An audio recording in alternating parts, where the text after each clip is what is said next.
Okay, hey everyone, it's Michael Valtos from Orderflows, and this is the Orderflows market analysis for Tuesday, June 13, 2017. Now, the market's rallied ahead of tomorrow's or Wednesday's FOMC meeting, with the Dow gaining about 0.4% to close around 21,328. There was PPI came out, which showed little headline strength, but a good gain for X energy and X food.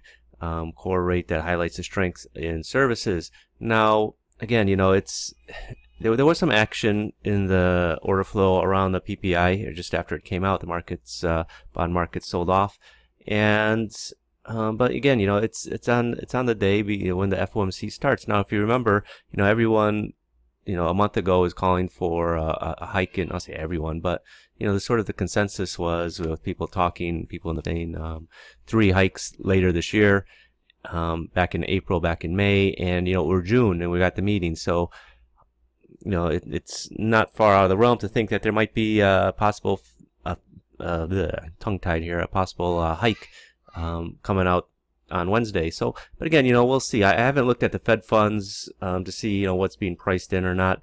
Again, I hate to say my interest is in this whole Comey, Sessions, Trump thing, but I'm really getting tired of it. Just get over it, everybody. And there's DC is full of a bunch of crooks, and let's just move on with our lives. It's really becoming pitiful TV. At first I was very excited about it. I thought it was great entertainment, but now it's just all partisanship. With Democrats against Republicans, and nobody wants to work together. If they really wanted to go after the criminals, there's a lot of criminals they could go after there in DC. So, briefly, go through the disclaimer. This presentation is for educational and informational purposes only and should not be considered a solicitation to buy or sell a futures contract or make any other type of investment decision. Futures trading contains substantial risk and is not for every investor. An investor could potentially lose all or more than the initial investment. Risk capital is money that could be lost without jeopardizing one's financial security or lifestyle. Only risk capital should be used for trading, and only those with sufficient risk capital should consider trading. Past performance is not necessarily indicative of future results. Now, again, I go through that disclaimer every day as I start my presentations, and there's a reason for it. There's no easy money in the markets. I know people would like to think there is, but there's just an article that came out the other day where hedge funds are closing at an alarming rate. Almost as much as what closed in 2008, when we had the financial crisis. So it just gives you an idea of how difficult it can be in the markets. It's not all, happy days. You open up the window and it's raining cash. No, not at all. I think probably at the rate these hedge funds are closing doors, they cannot match the returns in the simple, just putting your money in a simple index fund that, probably a year from now, you'll be reading about how these former star hedge fund managers are now driving for Uber or something like that. So anyway, the tools used in this presentation are the Orderflows Trader and the Delta Scalper. And, what trading comes down to is, making decisions in the market. Again, there's another article I read.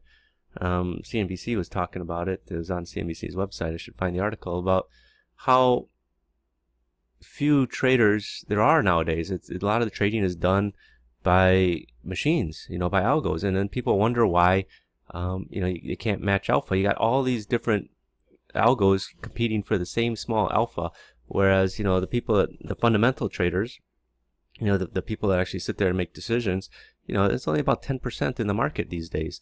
So, it's not that trading is becoming so difficult that you can't make money, but rather, the ones that are going to survive in the market longer, are the people that are able to make decisions for themselves rather than relying on some black box to make a decision. Will black boxes be around? Of course they will. Some of the biggest hedge funds, Renaissance, Jim Simmons, his fund's been around for 30 years, and he's all black box stuff. He's all mechanical. So that's not to say that, mechanicals, these algos and robots are going to compete against each other and knock themselves out. There will always be some in there. But again, I think that to succeed as a trader, you got to make your own decisions. And, order flow has been around for 100 years, well over 100 years. You go back, you read Reminiscence of a Stock Operator, and the guy was basically an order flow trader. He's a tape reader. Is what the older term is tape reading, but it's reading what's coming into the market, what's trading, and what's the basic perception of the market based on what's actually trading in the market. So anyway, let's jump into the markets really quick. So first one I'll talk about is bonds. Now yesterday in the bonds, you had a low and a high. You went from your low to your high where you had a ratio and a divergence. Now today was similar but different. You went from your low to your high, came off from your high as well, but you didn't have a ratio and a divergence. Rather what you had is something that I can't get my screen to shorten up here. Give me a second. There we go.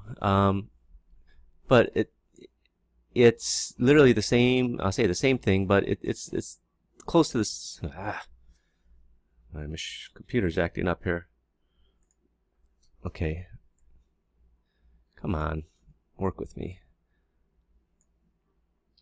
So normally what I talk about is a ratio and divergence, but what I also find a very effective trade is when you have the bar with the divergence and the next bar you have a ratio.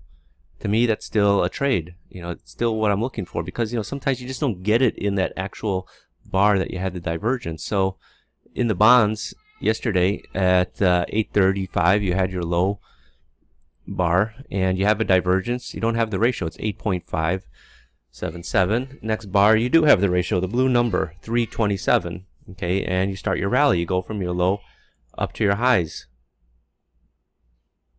Oh, this machine is driving me up the wall here. Just bear with me here. It's a little slow. I got a lot of stuff running on this PC right now. But anyway, so you went from your ratio with, your divergence with the ratio and the bar afterwards, right up to a new high with the divergence and the ratio afterwards, and you came off again. Now, ideally, I'd like to have the ratio and the divergence in the bar. You don't always get it, right? Because for whatever reason, there's probably just not enough volume. That's why I'm still interested in it, even if the ratio follows up in the next bar. Now, yesterday in the S&Ps, in the 10 range chart, you had the high early in the session, and you had a ratio and a divergence. The next bar, though, we just took a long time spinning around in that bar here. You could see it right here. This is the 10 range E-mini chart. Again, I apologize. My computer's got a lot of stuff running on it right now. That's why it's a bit slow. Where am I here? Okay. So here in this bar, 851.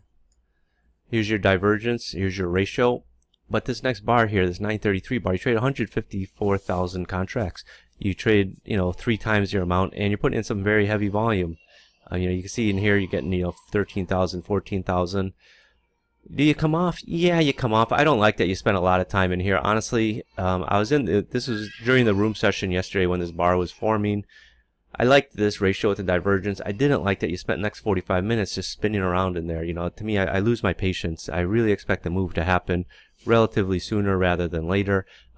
After we finish this bar, then we got the move. This is the move I was looking for. I expected it to happen right here, but you just spun around in here. People came in and we're happy to trade at this price. This is 933, early in the morning, before the sessions testimony, before, as FOMC's just getting started.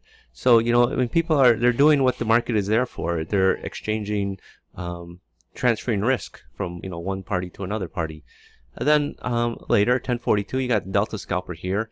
Do I like it that it's right going into the high?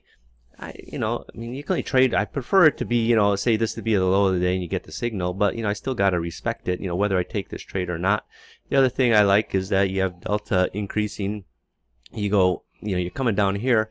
Delta's weakening. It's minus 2,000, minus 1,200, then it's plus 1,700, plus 2,000, plus 6,000. So I know at this point that buyers are coming into the market aggressively, right? You have strong positive delta. The market's starting to rally, and you're coming into the highs. You hit the high, hit new highs, keep going higher for the rest of the day.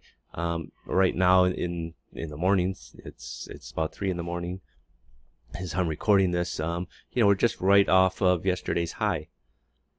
But again, that was a ratio with, here you have a ratio with divergence. It's right on the cash close. Do you want to take it? It's up to you. Did it come off? Not really. Just sort of it's just been going sideways right now. And speaking of Delta scalper, crude oil.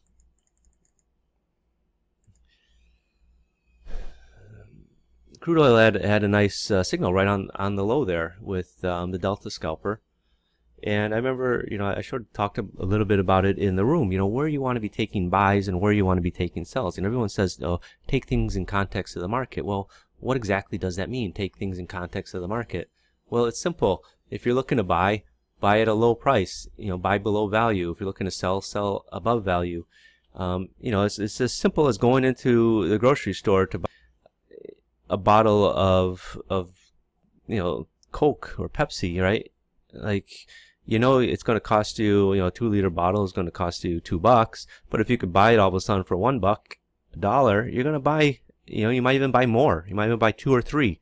I know I would, toilet paper, right? You're going to use toilet paper. So if all of a sudden, the case of toilet paper, the pack of toilet paper you buy is normally $6, all of a sudden it's 2 for $6, you're going to buy 2, right? Because it's below value. You're going to stock up on it, and the market concepts are the same way. So this was a market, right? We're crude oil, right? We're selling off, right? At this point, this is 9 in the morning. A lot of imbalances. I was talking about this in the room. Imbalance, all these bars, a lot of imbalances. Okay, they're not stacked, but they're sort of spread out in the bars, but it's still telling me there's a lot of selling. And you're watching these deltas, minus 700, minus 800, minus 1300, minus 800, minus 700. Then you get down into this low area, right? So you have a supply-driven market. There's a lot of supply coming into the market, pushing it lower. Gets down here. Delta scalper gives this buy signal right on the low of the day, 45.56. So I know, what the Delta scalper does is it picks up shifts in supply and demand. And now it's telling me, hey, we're potentially shifting into a demand-driven market. Now, where would you rather be buying it? Would you rather be taking a buy signal down here at the low, or would you rather be taking it, at the high of the day? If you're shifting from a supply-driven market to a demand-driven market, ideally you want to be buying it at the lower end of the day. And what happens is, if you bought it, you're buying it around 45.66. Then we put in this nice rally up above $46. You see, just all buying. You come all the way up into new highs, 46.46. So, that was if you had one trade to take that day, that was it. You do have some selling imbalances up here near the highs. Do I like it? Yeah, I do. I like this. I don't like the fact that it just, if I took this stack selling imbalance, it came right back on me on the next bar, stopped me out. You start getting up here, you got some imbalances, but again, it comes right back with buying imbalances, so you got to be careful. Even though I do like, getting short off stacked imbalances. Here is a nice stacked imbalance right off this high, the third time's a charm, before it came off, and where we're trading right now in the evening session. We're trading here 46, back down to 45.72.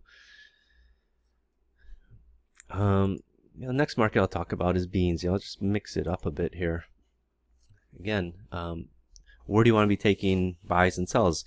Ideally you want to be taking buys near low areas and sells near high areas. Does it have to be the high of the day? No. Can it be a swing high? Of course it can. Here's a perfect example. Soybeans. My chart will come in here. So 8 o'clock. We have a ratio with the divergence. You don't really come off. Okay, so soybeans, sorry about that, the doorbell rang. I had to fix something here.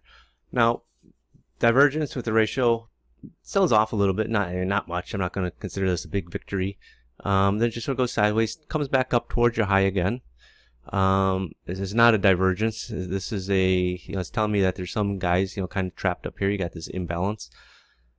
You do have a bearish ratio as well, another bearish ratio, and then it comes into this bar here at 910, this ratio of 1068, and you've got this 438 lots traded here on the bid. This is an imbalance, right? It's red, and to me that's kind of important, right? You have support in the market. It's showing you that there's support down here at this level. People are coming in, hey, you got a lot of bearish signals up here.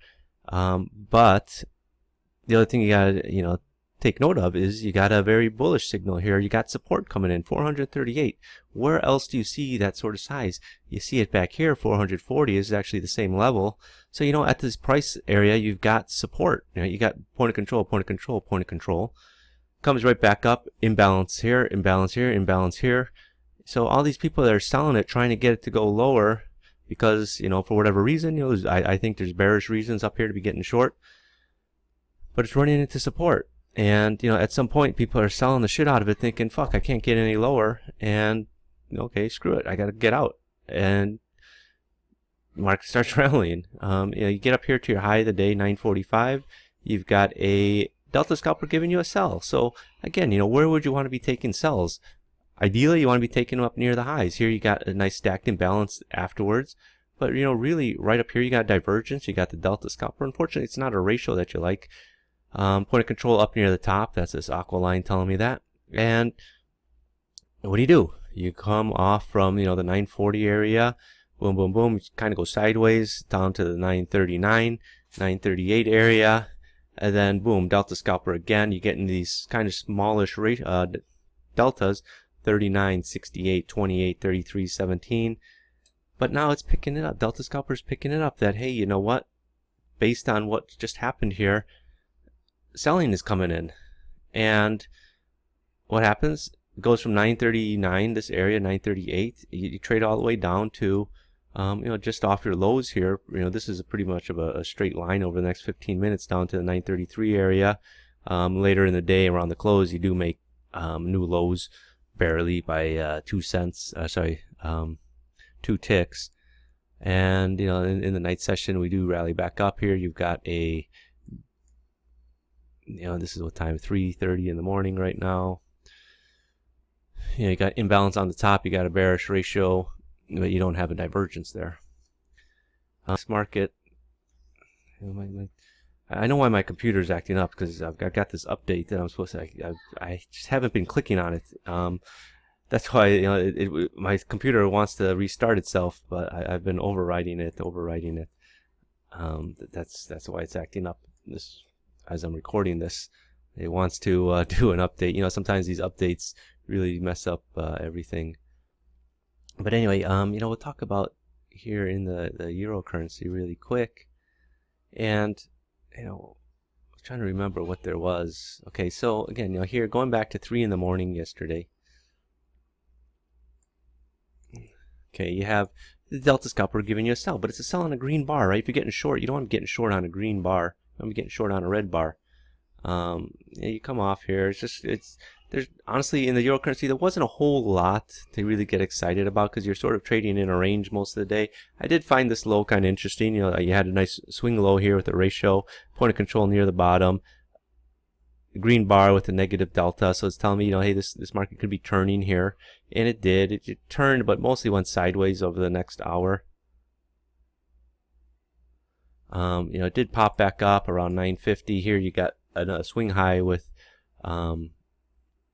a bearish ratio, price rejector, single print. I would have liked this bar a lot more had it been a negative delta rather than a positive delta. But the reason we have the positive delta is because there's a lot of volume traded up here on the offer. In my early days of trading order flow, I used to trade the market from areas like what we just saw on that low. That's why I said I was interested in this low, because there's some decent volume trading down here towards the bottom of the bar. It's a swing low, 100, 150, 82. And then you got the single print down there, and then you rally up here to this high where you got the single print. You got 98, 195, 160. That's how I used to trade order flow back in years ago. To me, this is just market generated support and resistance levels. I know as we're coming up here, there's some sellers up here. Okay, buying is kind of drying up on the way up, and so I would just trade it for what I could get out of the trade. There wasn't necessarily any rhyme or reason to it. I was just trading what I thought was market generated support or resistance levels. For example, if this screen would cooperate here, this bar here. Again, we come off, we bounce up a bit. And I can see 135, 307, 313. I know there's sellers up here sort of holding their foot on the market. And so that's why we're not going higher. And to me, this is a legitimate short opportunity right there. And the market did come off. You get down here, you have this doji bar with the delta scalper. Again, I'm not a big fan of taking trades on doji bars, but again, did this one work out? Yeah, but I find this bar more interesting actually, with the 154, 284, 185. This volume down here supporting this market, and you pop back up here.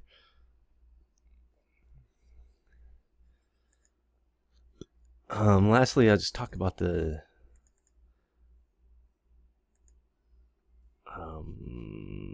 give me a sec here. Let's talk about the Jap yen real quick, if I could find my chart. Okay, here it is. So again, right before the number came out this morning, 724, you had this nice bar, this nice swing high here with a ratio, with an imbalance on the top and point of control right at the top. It just sort of sticks out there like, like, I'll say like a cross or anything like that, but, and then the market sold out. I love these types of bars. It's just unfortunate it happens right as the number's about to come out, but I love this. Every day I see this, and it's a great shorting opportunity. You got point of control right at the top. You got a bearish ratio as well, 0.3014. So this is the one's a ratio bounds low, and there's not much more I can say about it. I mean, I see that all the time, and to me, it's just great trading opportunities. I can't get into it here. In the sense that, what else can I say about something that I talk about every single day, but here you got the delta scalper giving a sell. This one didn't work out. It came right back up, and even in the next bar you got a stack buying imbalance. Then you get up here to the swing high. It's not a ratio, but some decent volume being traded here, 3,900. This is right around the European close, 10 o'clock European cash close. So you do see sometimes a bit of more volume coming in around that time. Sometimes people's their algos end at that time, and right afterwards delta scalper giving you a sell. So while you have one here that failed on you, but again, the signs were there that it's not working out when you see this stack buying imbalance. But then again, don't kick yourself. Oh, I took this trade and I lost. Then don't take the next trade. Don't have that negative thinking. Part of being a successful trader is being a positive thinker, not a negative thinker. Dwelling on your losses. If anything, you just put it behind you. Say, okay, yeah, I had a loss. Now, hopefully, the next trade should come around for me, and should be a winner. That's how I look at it. I like to be optimistic in life, rather than a negative thinker. So anyway, delta scalper giving you a sell here, and so whatever you lost on this previous trade, it's giving you another trade to get it back on. Now here, okay, so we sort of round out here, come down to these lows, start getting some small volume deltas here, 1, 11, work your way back up, going, this is already just before 1 o'clock, this is 12:40. Delta scalper giving a sell, but it's a red bar, sorry, it's a green bar. You don't want to be taking sells on green bars where the bar turns around late and closes higher. And then up here, 1:30, 2 o'clock, 2 o'clock, you got the delta scalper giving you a sell. Here you have the delta surge. Usually, actually, the delta scalper gives the signal before the delta surge, but in this case, you do have the delta scalper here and delta surge right here.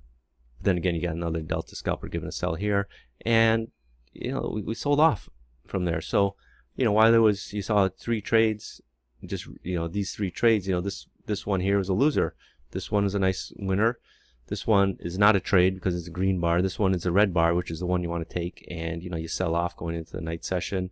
Then again, 1:30 in the morning Chicago time, delta scalper giving a sell here. People ask, can I trade in the evening session? I tend to stay away from the Asian session, unless I'm trading like Nikkei or palm oil. But that's I don't even talk about those markets in here because most people don't trade those. Sort of a holdover because I traded those markets for 15 years of my life. I spent 10 years in Singapore, and even before that, when I was working in Chicago, I worked Asian hours. Well, not Asian hours, European hours. I'd start about 10 o'clock at night and finish up at 8 in the morning. It's great working nights, actually.